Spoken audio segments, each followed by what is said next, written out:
Seperti warna-warna bangunan khas Tiongkok, hampir seluruh bagian Masjid Cheng Ho didominasi warna merah, di antara konfigurasi hijau dan kuning yang terpadu harmoni.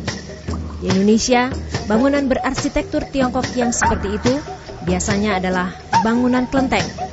Sepintas, Masjid Cheng Ho memang seperti kelenteng. Yang menandainya sebagai masjid adalah tulisan Allah di atas stupa bangunan.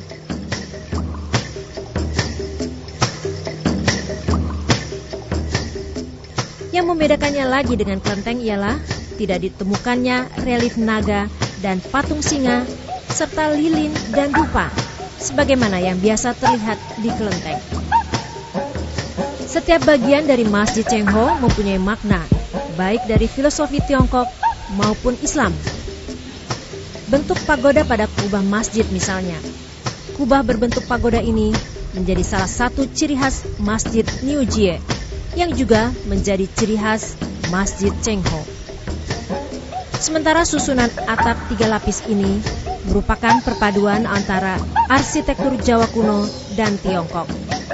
Beberapa arsitek menyebut pagoda seperti ini berasal dari India kuno, sedangkan jumlah susunannya sengaja dibuat ganjil. Nah, tapi karena itu tadi, mungkin itu tadi kalau kita mengacu pada apa yang diungkapkan oleh Levi Strauss itu, bahwa karena keterbatasan pengetahuan nenek moyang kita, sehingga komposisi-komposisi ini itu dimaknai sebagai misalnya hal-hal yang mitos, tapi sebetulnya punya makna gitu. Tapi karena keterbatasan yaitu pengetahuan, pemikiran, sehingga tidak mampu menjelaskan secara rasional.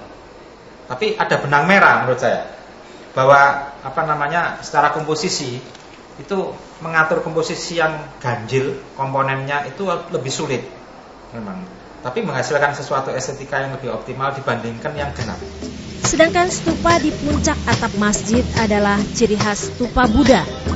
Tidak ada penjelasan apa maknanya, namun tulisan Allah di atas stupa mengesankan toleransi di antara pemeluk agama, sekaligus menjadi bukti akulturasi budaya Tiongkok dengan Islam. Kalau kita lihat dalam proses akulturasi budaya, dalam artian akulturasi desain yang dipengaruhi oleh budaya Tionghoa maupun budaya Islam, ini tercermin pada arsitektur Masjid Cheng Ho.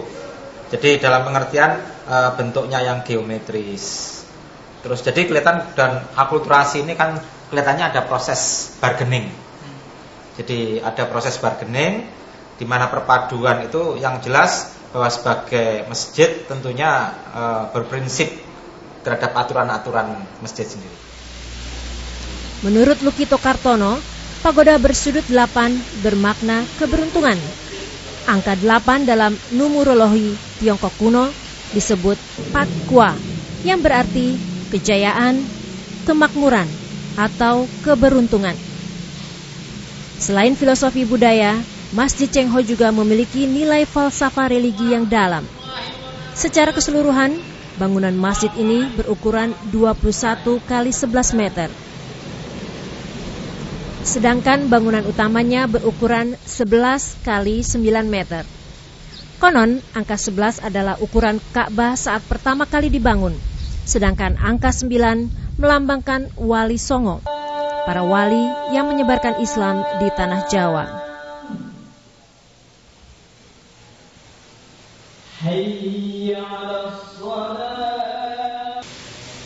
Keberadaan podium dan beduk ini mewakili 2 organisasi Islam besar di tanah air, yaitu Muhammadiyah dan Nahdlatul Ulama. Keduanya ditemukan di dalam Masjid Cheng Ho. Ini adalah cara Masjid Cheng Ho menunjukkan kenetralannya. Tampilan grafis interior yang ditulis melingkar di atas masjid ini biasa ditemukan di rumah-rumah warga di Cina. Tampilan langit-langit berupa kayu juga menjadi ciri khas bangunan berarsitektur khas Tiongkok. Saat Ramadan, keindahan bangunan Masjid Cheng Ho tidak bisa terlihat utuh karena biasa dipasang tenda di bagian depan masjid untuk jemaah yang tidak tertampung di dalam masjid. Yang khas dijumpai saat bulan Ramadan di Masjid Cheng Ho adalah lomba hadrah.